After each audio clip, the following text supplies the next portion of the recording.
Hi, Zach Ashby from Ashby Law. Had a quick thought on things that a business owner should consider when facing divorce, or maybe you're the spouse of a business owner.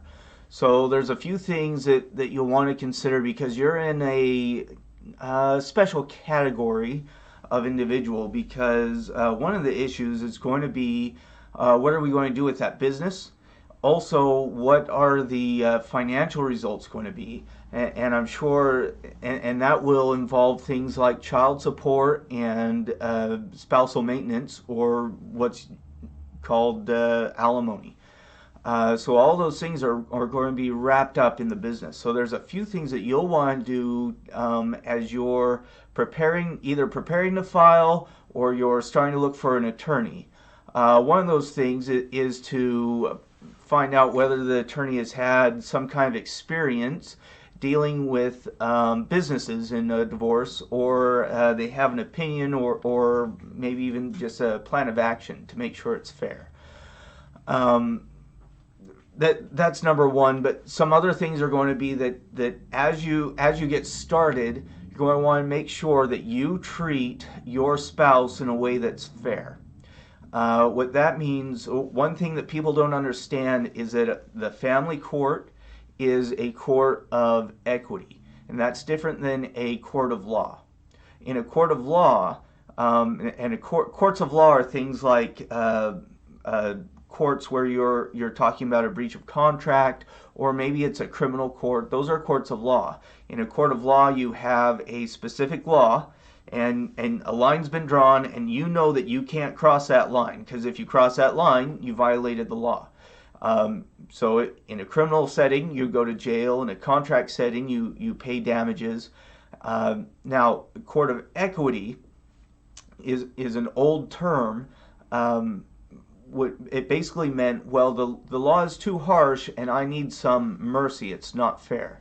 So, for example, in a contract setting, you go and say, yeah, I breached, but I was sick and I couldn't perform it, or something happened in the supply line and I didn't give exactly what was required in the contract, but I gave something that was substantially similar, so the other party wasn't really harmed. They shouldn't get the benefit of my work plus these damages. And a court of equity could then say, oh yeah, this is okay, it's equitable. Or in the criminal setting, yeah, I stole the bread, but my family is starving. Well, maybe you don't get the same kind of sentence that you would just for stealing.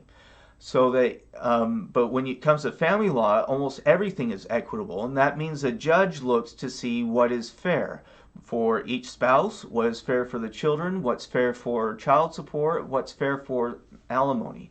If you treat the other spouse in a way that is unfair, a judge in a domestic setting is going to be able to take that out on you. So, for example, an example of treating the other spouse unfairly, you cut them off from all financial resources and everything to do with the business. That's not fair. Your spouse still is going to need financial support to live, no matter what they did. And so if you do that, it's going to come back to bite you if you're the business owner and you're in full control of that. Likewise, if you maybe are renting an apartment or a house from either your in-laws or your parents, and you convince them to, as you're filing divorce, to kick out, to evict your spouse, either at the beginning or during the divorce, that's going to come back to bite you as well. Those things are unfair and things that are kind of dirty, and the court will find a way, a judge is going to find a way, once that's brought to their attention, to come back and get you. Next thing you have to be aware of is that you're going to need to prove your income at some point. That means that you're going to need to show things like tax returns and bookkeeping, and you're going to have to open up those books, or your spouse's. So as you are preparing to file for divorce, making sure you have a copy of those things is very important. It's also important to get out ahead of a determination of income, so that you can provide your proof and evidence at the beginning of a case and set those early preliminary orders so that you can get those taken care of. That will allow you to establish something that works for you and for your business. So you need to be prepared. Now, a lot of privately owned family businesses, sometimes books might not be, you might not have an accountant keeping your books. You might be doing it yourself. And so everything might not be there that you need it to be. Before you file divorce or before you talk to your attorney, you need to gather those things together and prepare those some of those financial statements, or even better, have your attorney work and prepare those financial statements. And the reason it's better if your attorney prepares them or analyzes it is because that's going to be protected from discovery under the work product doctrine. If you prepare them ahead of time, then your spouse will get a hold of those, whatever the analysis is that you've done.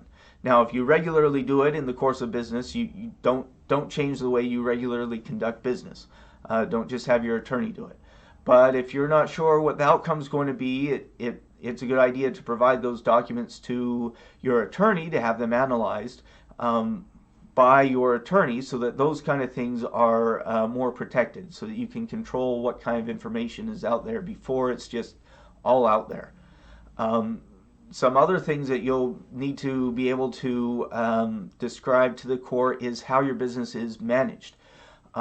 Maybe you kept the books. You need to be able to tell the judge, I kept the books from these dates, and so I know what's going on. Or maybe you were more of the manual labor and your spouse kept the books. You need to be able to explain that to the judge so that you can ensure that the business of your business continues despite the divorce.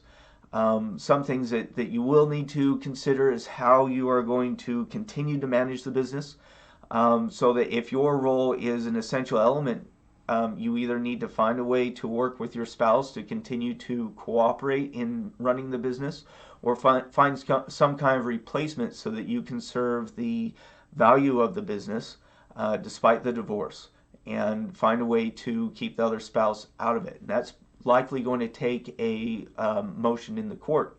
It's going to take some evidence and some declaration, and to get that stuff before the court, you need to make sure you have good records of who did what. So these are just a few things, a few tips that can help if you're considering divorce. I've seen some of these things. I had a client who had a small business, and he came in and he didn't know what his expenses were or what his income was, and at a very brief glance, it looked like he had tons of money, even more money than maybe he had claimed. And the problem was he waited until the end of a year to do his taxes and do business expenses and things. And so what we were able to then do is go through and show month to month what his expenses were for a given year. And it took some work, but we were able to show that even though his business, his gross revenue was high, his actual net profits were fairly low after he paid for supplies, employees, and taxes, and those kind of things to keep his business running. In another example, I had a client who did keep the books, and he found out that his spouse was abusing substances, and it was a bit of a difficulty, and we were able to keep that spouse in kind of a controlled role as the business continued, but the business kept generating income for the family. We also made sure that there was correct enough income to maintain his spouse and to keep things working well. So those are some things. I mean, these have real concrete application for you, and everyone's a little bit different. But the actual facts are going to, those base documents, those base facts are going to be very important. It's important you share those with your attorney. It's also important to realize that everything is really going to be in front of a judge at some point, and to know what is important to present to the judge is going to be really essential. So I hope this helps.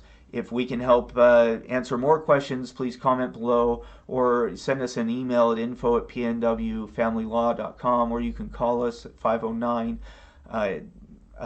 572-3700. Like our Facebook page to see more videos in the future. And thank you.